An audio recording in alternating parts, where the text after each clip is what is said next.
welcome to Synopsis IS. I am Nivedita Datta. I have cleared UPSC mains in 2019. I have also done my masters in political science and I cleared UGC NET in political science. I have been teaching for the last 2 years. Hello guys, welcome to synopsis IAS. I am Nivedita Datta. आप देख रहे हैं prelims 2.0 में environment series, जिसमें हम आ गए हैं 15th lecture पे। And this is our final lecture on international environmental convention, जो कि काफ़ी ज़्यादा इंपॉर्टेंट टॉपिक था। Seeing the previous year questions, we already discuss कि काफ़ी सारे क्वेश्चंस जो हैं इसी टॉपिक से आए हैं। So it was very important. So this is our final lecture. Let's see कि आज क्या क्या कवर करेंगे हम। So we had discuss this already, जब हमने पहले पढ़ा था कि UNFCCC यानी कि यूनाइटेड नेशंस का जो क्लाइमेट चेंज के ऊपर कन्वेंशन है, उसमें हमने COP के बारे में पढ़ा था। So what is COP? It is conference of parties, जो वहाँ पे कंट्रीज़ है जिन्होंने रैटिफाई किया है या फिर साइन किया है UNFCCC को। वो सारी पार्टीज़ जो हैं आके एक डिसीजन लेती हैं और उसी को हम COP बोलते हैं। ये COPs एनुअली जो है कंडक्ट होती हैं, और कुछ इम्पॉर्टेंट जो COPs हैं वो पढ़ना काफ़ी ज़रूरी है। काफ़ी ज़्यादा न्यूज़ में था 2015 का Paris agreement, Paris climate agreement. इससे पहले हमने क्योटो प्रोटोकॉल के बारे में भी काफ़ी ज़्यादा पढ़ा है। So we'll discuss all of these convention जो भी इम्पॉर्टेंट है। आपको ये जानना है कि 2015 में पेरिस क्लाइमेट अग्रीमेंट हुआ था, उसके बाद 16 में माराकेश हुआ, 17 में बॉन कन्वेंशन हुआ, 18 में कैटोविस हुआ पोलैंड में, एंड फाइनली 2019 में जो है मैड्रिड में हुआ। This was going to happen in Chile, but what happen was that there was public protest against this, and that is why the venue was shifted to Madrid in Spain. तो ये latest है और हम इसके बारे में पढ़ेंगे कि इसमें क्या डिसाइड हुआ है। So let's start. We'll start with Kyoto protocol, जो कि था COP3, and this is very very important and till now it is very relevant. जो क्योटो प्रोटोकॉल का टाइम था दैट वाज टिल 2020। तो इसलिए इम्पॉर्टेंट था कि जो पेरिस क्लाइमेट अग्रीमेंट है वो ऐसा रूल बुक बनाए कि पोस्ट 2020 हम क्या एमिशन के जो है स्टैंडर्ड्स रखेंगे, क्लाइमेट चेंज को कैसे रोकेंगे। That is why it was important कि पेरिस क्लाइमेट अग्रीमेंट पे एक जो है रूल बुक बन पाए, but which was not possible. So Kyoto protocol जो था वो 2020 तक हमारा वैलिड था। सो this is about emission reduction. तो जो एमिशन रिडक्शंस का क्या मतलब है, तो इंडस्ट्री से जो एमिशंस निकलते हैं तो वो सारे ग्रीन हाउस गैसेज होते हैं which lead to increase CO2 presence in our atmosphere which leads to green house gases. तो इसी को कम करने के लिए हमने एमिशन रिडक्शन प्रोविजंस लगाए थे, but were they effective? They were not effective. That is Y एक मैकेनिज्म बनाना ज़रूरी था जिससे अकाउंटेबिलिटी सेट हो और जो है एमिशन रिडक्शंस एक्चुअली में हो in letter and spirit and not just in the convention. So that is why Kyoto Protocol had come in 1997 under UNFCCC, which is one of the largest legally binding treaty to reduce greenhouse emissions. तो दो greenhouse emissions reduction के लिए है, that is Kyoto Protocol, and it is a legally binding agreement. Kyoto Protocol was finally ratified in 2005 and the term was for 2005 to 2020. Very important point जो था वो ये है कि क्योटो प्रोटोकॉल में हमने कॉमन बट डिफ्रेंशिएटेड रिस्पॉन्सिबिलिटी के बारे में बात की, जिसका मतलब ये है कि जो डेवलप्ड कंट्रीज़ हैं, जो क्लाइमेट चेंज जैसी प्रॉब्लम्स है वो ग्लोबली सारी कंट्रीज़ को अफेक्ट करती हैं, बट ये ग्लोबल जो क्लाइमेट चेंज हो रहा है वो किसकी वजह से हो रहा है? It is because there is increased emissions in the environment. और ये एमिशंस कौन कर रहा है? तो maximum emissions have been done by the developed countries. But अब जब हम क्लाइमेट चेंज के बारे में बात कर रहे हैं तो हम एमिशन रिडक्शन स्टैंडर्ड्स लगा रहे हैं। तो डेवलप्ड कंट्रीज़ जो है वो काफ़ी सारा एमिशन करके ऑलरेडी डेवलप्ड हो गई हैं। तो now it is their responsibility कि ऑलरेडी जो उन्होंने एमिशन किया है, जिसकी वजह से we have so much of environmental problems, so they should take up more responsibility, they should be able to give more financial resources ताकि क्लाइमेट चेंज को हम रोक सकें कंपेयर टू डेवलपिंग कंट्रीज़, क्योंकि अभी तो वो डेवलप ही हो रहे हैं, they do not have enough financial resources, plus it is not their responsibility क्योंकि उनकी वजह से ये क्लाइमेट चेंज उतना नहीं हुआ है जितना डेवलप्ड कंट्रीज़ के एमिशंस की वजह से हुआ है। And this principle itself is called common but differentiated responsibility. एंड ये कब इंट्रोड्यूस हुआ है? So this was introduced in Kyoto protocol. Next जो है ये क्योटो प्रोटोकॉल डिफ्रेंशिएट करती है between developed and developing countries और अलग अलग स्टैंडर्ड सेट करती है for developed countries which are annexure 1 countries and developing countries are non annexure 1 countries. So there is this question that had come. So terms sometimes seen in news and their origin लिखा हुआ है. तो सबसे पहले annexure 1 countries किस में है, तो लिखा हुआ है कार्टेजना प्रोटोकॉल. सो हम ऑलरेडी पढ़ चुके हैं कार्टेजना और नगोया प्रोटोकॉल. CBD में हमने पढ़ा था. फर्स्ट जो लेक्चर था हमारा कन्वेंशंस पे उसमें हमने पढ़ा था. अगर आपने नहीं देखा है तो please go and watch that. That was I think lecture number 12 जिसमें हमने डिस्कस किया था. 12 या 13 था जिसमें हमने डिटेल में CBD नगोया कार्टेजना पढ़ा था. तो एनेक्शर 1 कंट्रीज़ अभी हमने जस्ट पढ़ा कि क्योटो प्रोटोकॉल के अंडर है. So this is incorrect. जो पहला है वो इनकरेक्ट है. So you can see that we are left with 2 and B option and C option. So let's see CDM के बारे में लिखा है कि क्योटो प्रोटोकॉल में है, तो ये हम आगे पढ़ेंगे that yes it is under Kyoto protocol. तो 3 तो दोनों ही ऑप्शन में है, तो हमें सेकंड बताना है. तो certified emission reduction is not under Nagoya.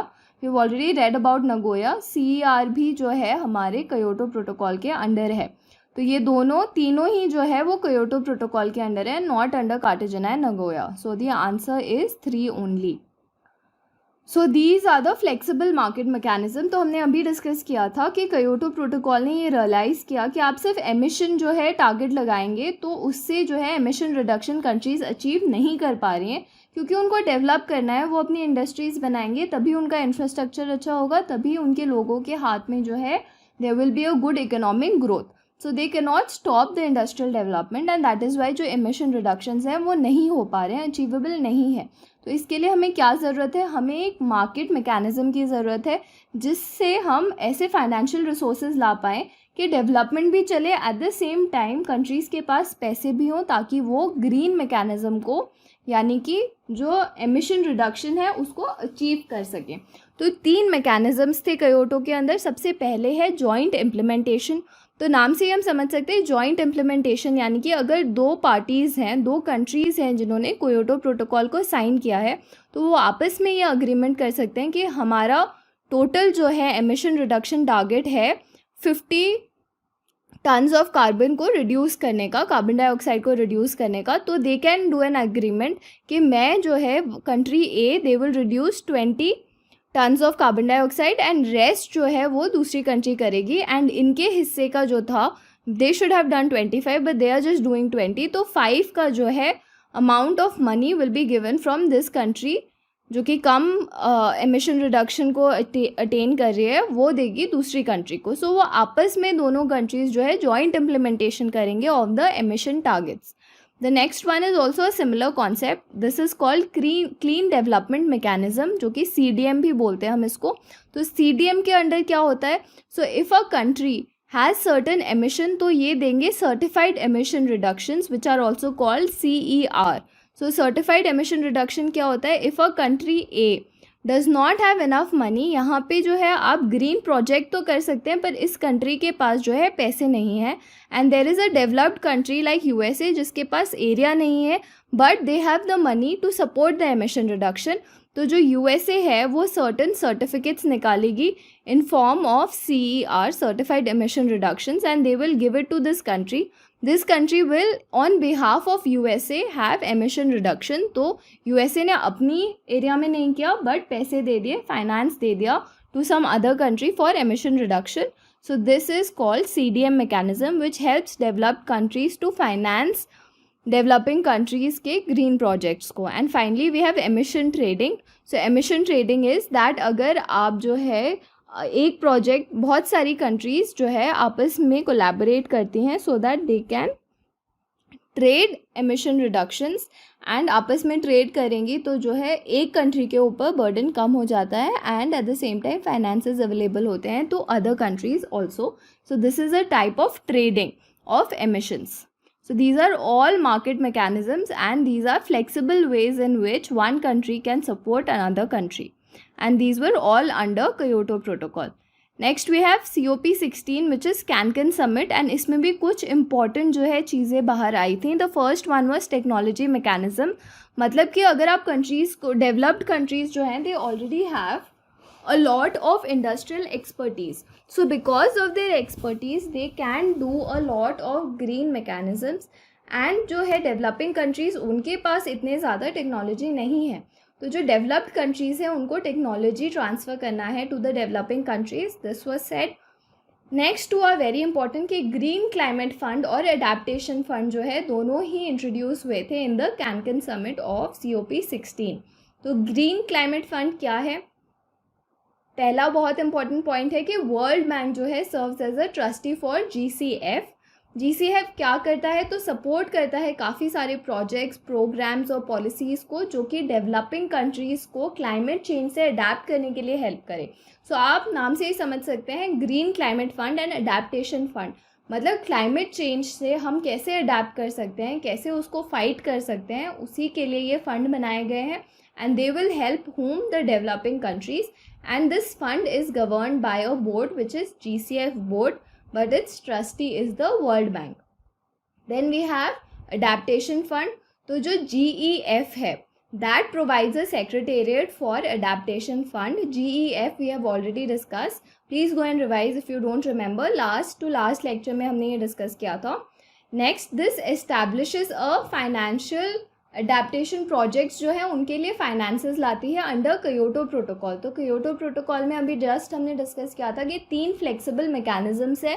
तो उन मैकेनिज़्म से जो हमें फंड्स मिल रहे हैं उसका जो 2% है वो अडेप्टेशन फ़ंड में जाता है एंड ये फ़ंड यूज़ करते हैं फिर developing countries. So 2% of the certified emission reductions issued under CDM. अभी हमने पढ़ा था CDM में सर्टिफाइड एमिशन रिडक्शंस आते हैं, उसके जो प्रोसीड्स है 2% जो है जाता है इन अडेप्टेशन फंड. और adaptation fund helps vulnerable countries ताकि वहाँ पे जो है क्लाइमेट चेंज के एडवर्स इफेक्ट से उनको बचाया जा सके. So we have certain questions. Let's see this question. Which of the following statement is correct regarding green climate fund? It is intended to assist the developing countries in adaptation and mitigation of climate change. So this is correct. अभी हमने पढ़ा था कि developing countries को adapt करने के लिए help करेगी. It is founded under the aegis of UNEP, OECD, Asian Development Bank and World Bank. So that is not correct. इतने सारे के aegis में नहीं है. It just has World Bank as its trustee. So this statement is incorrect. So we have A as the answer. So let's move forward to 2016 का Paris Climate Agreement which was in news a lot जब ये sign हुआ था उस time पे भी and उसके बाद because US has withdrawn from the Paris Climate Agreement, that is why also this was in news. 2016 में ये साइन किया गया था. क्या एम था? तो वही एम है जो UNFCCC का एम है कि हमें जो टेम्परेचर है 2 डिग्री सेल्सियस से लेस रखना है and we can not let the amount of increase in temperature of our atmosphere go above the pre-industrial level से 2 डिग्री से ज़्यादा नहीं होना चाहिए. We have to try our best कि वो इंडस्ट्रियल लेवल से 1.5 डिग्री सेल्सियस ही नीचे रहे. So this is the aim of Paris climate agreement. ये एक स्ट्रैटेजी है जो पेरिस क्लाइमेट अग्रीमेंट के अंदर है विच इज़ कॉल्ड 20-20-20. इसका क्या मतलब है? तो हमें कार्बन डाइऑक्साइड का जो एमिशन है उसको रिड्यूस करना है बाय 20%. जो वर्क है रिन्यूएबल एनर्जी मार्केट का वो हमें इंक्रीज़ करना है बाय 20% क्योंकि जो रिन्यूएबल एनर्जी है वो ग्रीन हाउस गैसेस अमिट नहीं करते हैं जिसकी वजह से हमारा जो अर्थ का टेम्परेचर है वो इंक्रीज़ नहीं होता है. So we have to work on renewable energy और रिन्यूएबल एनर्जी का मार्केट शेयर 20% से इंक्रीज़ करना है. And finally we have to increase the energy efficiency क्योंकि हम यूज़ तो कर रहे हैं चीज़ों को पर एफिशिएंटली यूज़ नहीं करेंगे तो काफ़ी ज़्यादा लॉस होता है, फालतू में फ्यूल बर्न होता है जिसकी वजह से एक्स्ट्रा जो है एमिशंस होते हैं. That's why we have to increase the efficiency by 20%. So this is the target 20-20-20 approach of Paris agreement. Then we have that developed countries ने कमिट किया था कि वी हैव $1 बिलियन का funding we are going to give to the developing countries and the less developing countries so that they can achieve their climate reduction aims.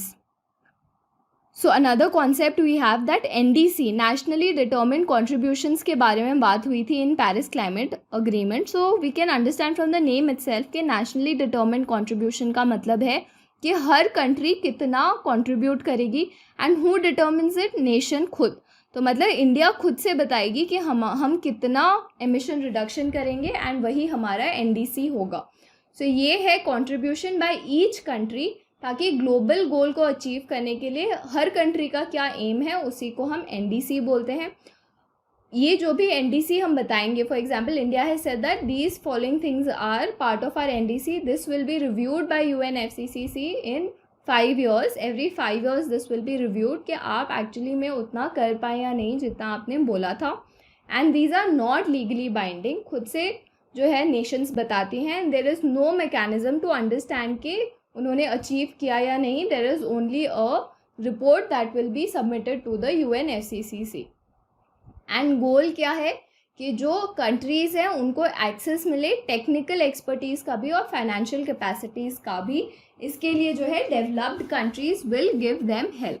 So there is another previous year question जिसमें पूछा है कि intended nationally determined contribution sometimes in news, उसका क्या मतलब है. So the first statement is pledges made by European countries to rehabilitate refugees from war affected Middle East, so that is not correct. B is plan of action outlined by the countries for world to combat climate change. So this is the one which is correct. So B, this is a very simple question क्योंकि बाकी सारे जो options है वो काफ़ी ज़्यादा irrelevant है. Moving forward, we have COP25 which has happened recently. This is the most recent climate agreement जो कि हुआ है मैड्रिड में, पहले होने वाला था चिली में. तो इसमें जो important point आपको याद रखना है वो ये है कि काफ़ी ज़्यादा important था क्योंकि पेरिस क्लाइमेट चेंज में हमने जितने भी सारी चीज़ों के बारे में बात की थी उसको एक रूल बुक बनाना बहुत ज़रूरी था. पर उस रूल बुक में कोई एग्रीमेंट नहीं हो पाया जिसकी वजह से ये पास नहीं हो पाया. And that is why we do not have a proper strategy to move to a post Kyoto protocol era. क्योंकि हमने पहले ही डिस्कस किया है कि 2020 में जो है क्योटो प्रोटोकॉल जो है एक्सपायर हो जाएगा. सो अब उसके बाद पोस्ट क्योटो प्रोटोकॉल क्या होना चाहिए वो हमें मैड्रिड से पता चलता, but we were not able to come to a consensus. तो प्राइम ऑब्जेक्टिव यही था कि हम एक रूल बुक बनाएं ताकि जो क्योटो प्रोटोकॉल है विच एंड्स इन 2020 उसको हम रिप्लेस कर पाएँ. पर ऐसा कुछ हम बना नहीं पाए हैं. क्यों? क्योंकि कुछ इश्यूज़ हैं जैसे कि कार्बन मार्केट्स कैसे काम करेंगे उसके ऊपर कोई कंसेंसस नहीं है. एमिशन रिडक्शन टारगेट्स पे जो है डेवलपिंग कंट्रीज़ और डेवलप्ड कंट्रीज़ में हमने अभी पढ़ा था कि एक कॉमन बट डिफ्रेंशिएटेड कॉन्सेप्ट था. बट जो है डेवलप्ड कंट्रीज़ उनको लगता है कि this is not correct. So that is why they are not happy with this. And finally countries individual targets पे कैसे आप चेक करेंगे, लीगली बाइंडिंग नहीं है तो वो फॉलो करेंगे नहीं करेंगे, how is it going to work out, इस पर कोई कंसेंसस नहीं बन पाया है. So these were the issues जिसकी वजह से we were not able to achieve a rule book for Paris Climate Agreement. Rule book could not be finalized and that is why it was a very sad thing because we don't know how to move ahead of the post-Kyoto Protocol era. Finally, we have certain environment से related conventions. तो ये जो है atmosphere से related है. आपको यही याद रखना है कि वियना कन्वेंशन और मॉन्ट्रियल प्रोटोकॉल जो है दोनों ही ओजोन डिप्लीटिंग सब्सटेंसेस के बारे में है. ओजोन डिप्लीशन के बारे में बहुत डिटेल में हमने डिस्कस किया था, कैसे क्लोरीन का फ्री एटम आता है, ओजोन को डिप्लीट करता है, स्ट्रेटोस्फेरिक विंड्स का क्या कनेक्शन है, एंटार्क्टिक में ज़्यादा बड़ा होल क्यों है. All of this we have discussed in detail. But जो ओजोन के डिप्लीटिंग सब्सटेंसेस हैं उनको कंट्रोल करने के लिए हमने कौन से conventions we have introduce. So we have first Vienna convention और वियना कन्वेंशन की जो चीज़ें हैं उसको इम्प्लीमेंट करने वाला है Montreal protocol. So Vienna convention जो है एक फ्रेमवर्क है ताकि हम ओजोन लेयर को प्रोटेक्ट कर सकें. ये एक लीगली बाइंडिंग एग्रीमेंट नहीं है. It is not a legally binding reduction goal. And goal क्या है कि जो CFCs है उनको हमें रिड्यूस करना है. That is the goal of Vienna convention. और ये हम कैसे करेंगे, तो एक रूल बुक है जो कि मॉन्ट्रियल प्रोटोकॉल के नाम से जानी जाती है. मॉन्ट्रियल प्रोटोकॉल में वो सब्सटेंसेस हैं जो कि डिप्लीट करते हैं ओजोन लेयर को एंड इन्हीं के प्रोडक्शन को हमें कम करना है, कंजम्पशन को हमें कम करना है ताकि ओजोन लेयर जो है प्रोटेक्ट हो सके. डिफरेंट टाइम टेबल्स है डेवलपिंग और डेवलप्ड कंट्रीज़ के लिए. जो डेवलप्ड कंट्रीज़ है उनको बहुत जल्दी अपना कंजम्पशन ऑफ CFCs रिड्यूस करना है, वेरेज जो डेवलपिंग कंट्रीज़ है उनको ज़्यादा टाइम दिया गया था CFCs को प्रोडक्शन और कंजम्पशन को फेज आउट करने के लिए. काफ़ी ज़्यादा सक्सेसफुल रहा है ये because this is a convention जिसको मैक्सिमम कंट्रीज़ ने रेटिफाई किया and at the same time 98% जो है production of CFCs that was reduced. And because of this we have seen that in 2019 NASA had said that the ozone hole is the smallest in all of these years since it was discovered. So it is because Montreal Protocol has been very successful and 98% जो है chlorofluorocarbons का production वो phase out हो चुका है. अब जो इसके बाद इम्पॉर्टेंट है वो है किगाली अग्रीमेंट. तो मॉन्ट्रियल प्रोटोकॉल का जो लेटेस्ट अमेंडमेंट है उसको हम बोलते हैं किगाली अग्रीमेंट. ये लेटेस्ट अमेंडमेंट है जो कि हुआ था 2016 में इन द मॉन्ट्रियल प्रोटोकॉल. तो अभी हमने पढ़ा था कि जो वियना कन्वेंशन है और मॉन्ट्रियल प्रोटोकॉल है वो लीगली बाइंडिंग नहीं है, बट वो करना ज़रूरी था, इसलिए किगाली अग्रीमेंट में हमने उसको लीगली बाइंडिंग कराया.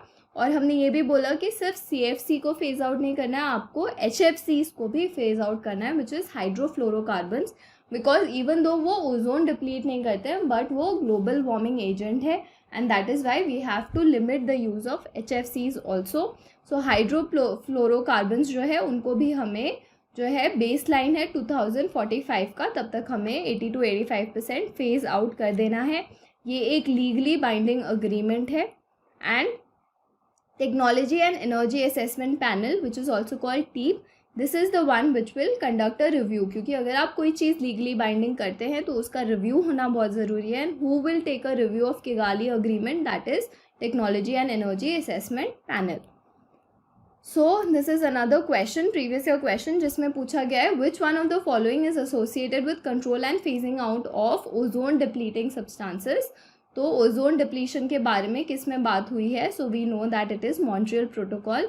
ब्रिटन वुड्स कॉन्फ्रेंस जो है is not related to environment.